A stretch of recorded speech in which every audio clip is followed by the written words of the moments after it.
Hola, comment tu vas? J'espère que tu vas bien. Alors comme tu le vois aujourd'hui, on est dans un autre décor puisque je me suis mise un petit peu plus tranquillou dans ma chambre parce que je vais répondre à vos questions que vous m'avez posées sur Instagram. Donc je vous ai mis sur Instagram, encore une fois pour ceux qui me suivent. Pour ceux qui ne me suivent pas, c'est dommage pour vous. Une petite annonce comme quoi j'allais faire une FAQ sur ma chaîne YouTube. Donc vous m'avez envoyé la masse de questions. Et donc je vais vous répondre aujourd'hui. Si tu ne me connais pas, petite présentation quand même avant, je m'appelle Lina Kézard du coup et je suis photographe de mode et de beauté. Et du coup j'ai cette chaîne YouTube sur laquelle je te parle de photos, de tout ce qui a rapport avec la photo, à vrai dire, hein, vraiment la création de ton entreprise, comment créer une facture, des astuces pour retoucher tes photos, un petit peu de tout. Donc si c'est quelque chose qui t'intéresse, n'hésite pas du coup à t'abonner et à cliquer sur la cloche pour ne louper aucune des notifications. Et sur le pouce si tu as aimé cette vidéo, parce que tout ça, ça booste l'algorithme et ça aide énormément la chaîne à être découverte par de nouvelles personnes. Donc merci à toi. Alors avant de commencer, je voulais juste préciser que j'ai eu plusieurs fois la question est-ce que tu vas refaire des workshops présentiels parce qu'en fait c'est quelque chose que j'avais fait déjà 2-3 fois où en fait pour ceux qui ne connaissent pas les workshops, le principe c'est un peu que c'est un stage d'une journée où la matinée elle est dédiée à la prise de vue et l'après-midi à la retouche et où en fait il y a une modèle, il y a une équipe des fois, une maquilleuse etc. pardon, selon le type de workshop que c'est, mais où en fait du coup vous êtes plusieurs à venir et je suis un petit peu la formatrice, l'instituteur on va dire, et on passe une journée ensemble. Je vous apprends un petit peu comment je fais un shoot de A à Z, comment je prépare les moodboards, comment je trouve les idées, comment concrètement je dirige la modèle, j'utilise la lumière ambiante, tout ça, et l'après-midi on fait de la retouche. Donc je vous montre mon workflow de retouche et vous prenez vos photos que vous avez prises la matinée pour les retoucher avec moi, et donc c'est un petit peu un stage comme ça d'une journée. Donc c'est quelque chose que j'ai fait plusieurs fois et j'ai adoré faire ça avec vous. Franchement c'est quelque chose que je kiffe parce que ça me permet de vous voir en personne, ça me permet de partager directement avec vous, pas via un écran. Et c'est vrai qu'avec le Covid et tout, ça a été un petit peu compliqué à faire. Mais du coup, suite aux personnes qui m'ont demandé ça, j'ai créé les préinscriptions pour les prochains workshops. Donc je te mets le lien en barre d'infos. Pour l'instant, c'est que des préinscriptions. Il n'y a rien à payer, il n'y a rien à... Voilà, il n'y a pas d'acompte à verser et tout. C'est vraiment juste pour que je recueille les personnes qui sont intéressées pour le faire, les villes dans lesquelles vous êtes intéressés pour le faire, parce que pour l'instant, rien n'est créé. Et ensemble, on va déterminer une date, etc. Donc il y a juste les préinscriptions pour savoir combien de personnes sont intéressées et où vous souhaitez les faire. Donc si c'est quelque chose qui t'intéresse, si tu as envie de participer à un workshop comme celui-ci, je te mets le lien en barre d'infos pour les préinscriptions. Voilà, sur ce, je vais prendre mon téléphone, je vais prendre vos petites questions et je vais y répondre une par une. Alors, la première question, c'était de Polly... Alors, je sais pas si je vais dire à chaque fois les noms parce que comme sur Instagram, on prend des pseudos et tout, c'est chiant. La première question, comment réussir à avoir des clients quand on est débutant, quand on commence? Ça c'est un petit peu ce que je vous montre tout le temps dans mes vidéos, dans ma formation en ligne, dans les masterclass, etc. La première chose c'est déjà de se constituer un portfolio en rapport avec les clients que tu veux avoir. Donc si c'est par exemple des clients cosmétiques bio, tu te crées un portfolio cosmétique bio.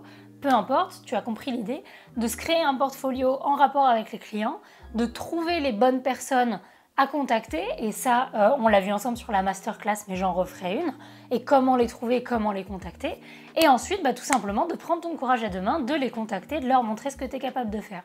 C'est tout, il n'y a pas de secret, que ce soit les contacter par mail, par téléphone, en personne, il faut créer un portfolio adapté, trouver les bonnes personnes, les contacter et voilà, et attendre, et ça passe ou ça casse. Ensuite, il y avait la question, à partir de quel moment tu conseillerais à quelqu'un de prendre un statut d'auto-entrepreneur? C'est une très bonne question je trouve, parce que c'est vrai que c'est très personnel en fait. Pour moi, faut savoir quand toi, tu as passé dans ta vie la limite de photo par passion et photo par métier. Si tu as envie vraiment d'en faire ton métier, je dirais le plus vite possible de créer le statut d'auto-entrepreneur. Premièrement parce que, à part pour le stage de droit, je ne sais plus exactement, parce que moi quand je l'ai créé, mon statut d'auto-entrepreneur, j'avais mon BTS photo et dans lequel j'avais fait du droit, donc j'ai pas eu à payer ce stage et je sais pas si aujourd'hui il existe encore. Mais bref, digression. À part ce stage-là, créer son statut d'auto-entrepreneur, ce n'est pas payant, tu n'as rien à payer. Tu ne paieras rien si tu ne gagnes rien.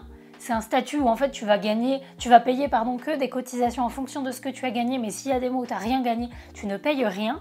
Et en plus, c'est cumulable avec le salariat et le chômage. Donc du coup, je pense vraiment que si vous en êtes dans votre vie au stade où vous savez que vous avez envie d'essayer d'en faire votre profession, être photographe indépendant, créez le statut auto-entrepreneur le plus vite possible. Comme ça, vous savez que vous êtes dans la légalité complète pour pouvoir facturer vos shoots, dans la légitimité aussi de pouvoir facturer vos shoots professionnels. Et voilà, et après c'est juste un statut qui est à côté et ça ne vous empêche pas d'être salarié, d'être au chômage, de finalement pas faire de photos, ça n'empêche rien. Donc voilà. Photo, Arnaud, tu m'as demandé qu'est-ce qui te plaît le plus dans la photo. Je pense que ce qui me plaît le plus, c'est la possibilité de gérer tout moi-même, le côté artistique de gérer tout moi-même. Et c'est pour ça aussi que je préfère les shoots avec des clients qui sont relativement cool ou alors les shoots perso parce que c'est la possibilité de vraiment trouver une idée artistique et mettre au point un projet artistique de A à Z et de voir ma vision se concrétiser. C'est vraiment ça qui me plaît. Alors ça, c'est une question aussi que j'ai eu beaucoup, c'est prends-tu des stagiaires? Je suis désolée, j'ai souvent des mails ou des appels de jeunes photographes qui sont, ou en tout cas de futurs photographes qui sont à l'école et qui cherchent des stages et je suis vraiment désolée mais je ne prends pas de stagiaires pour plusieurs raisons. La première, c'est que juridiquement parlant, je ne sais pas du tout comment ça se passe quand on est auto-entrepreneur. Je ne sais pas si on a le droit, je ne sais pas, sachant que j'ai pas un bureau et que je travaille chez moi, je ne sais pas comment c'est faisable. Ensuite, parce que comme je viens de dire, moi je travaille chez moi. Je me déplace que quand j'ai un shoot et du coup je me sens pas confortable à avoir quelqu'un chez moi. J'ai mon chien, j'ai mon amoureux qui est des fois là. Je me vois pas avoir quelqu'un qui travaille avec moi.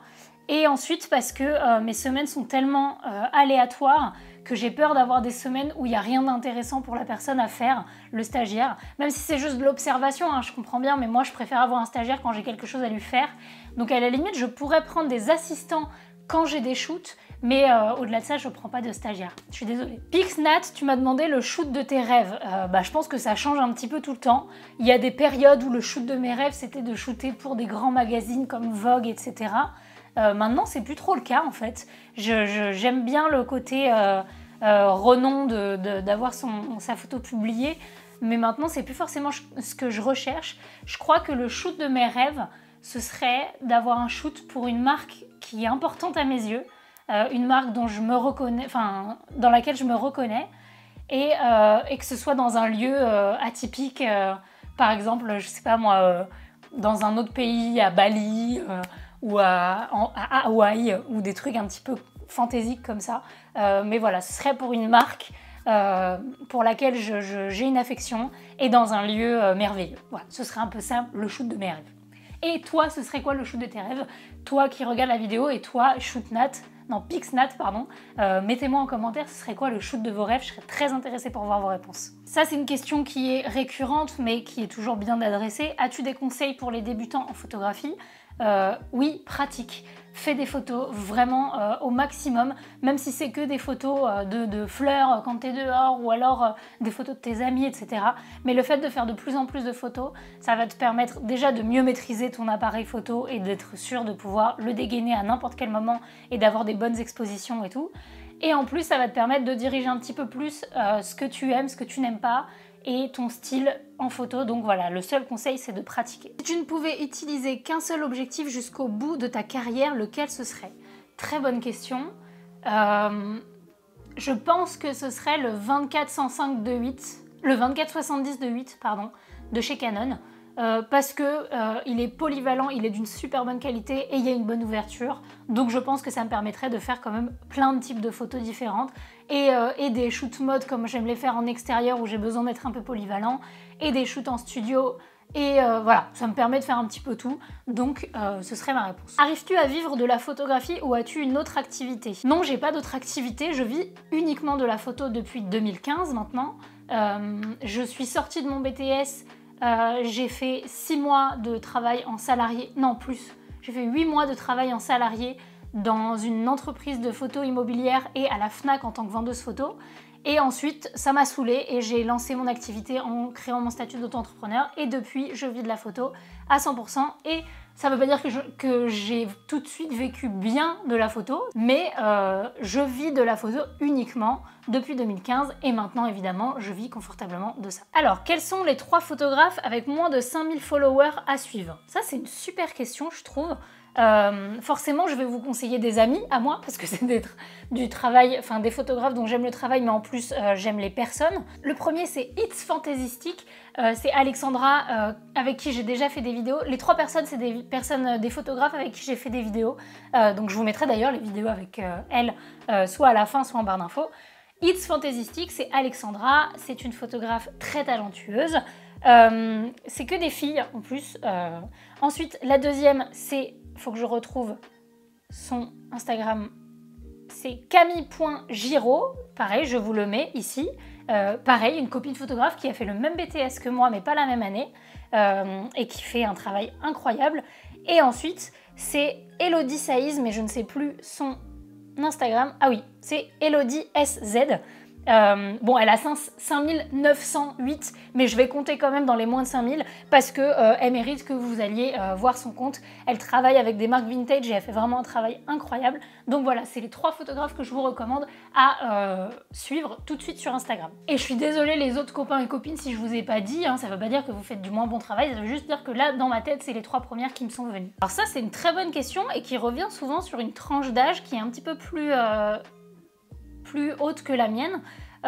Penses-tu que les progrès des smartphones tuent la vente des réflexes et le métier de photographe, et les photographes en général? Moi, je pense pas du tout que ça a pu à un moment impacter, c'est sûr, le métier de photographe, mais en tout cas, je pense pas que ça l'impactera de manière générale et sur le long terme, parce que être photographe, ça requiert quand même des compétences et des qualités autres que de savoir prendre des bonnes photos. Mais déjà, savoir prendre des bonnes photos, c'est pas donné à tout le monde et c'est pas parce qu'on a un bon téléphone qu'on peut prendre des bonnes photos.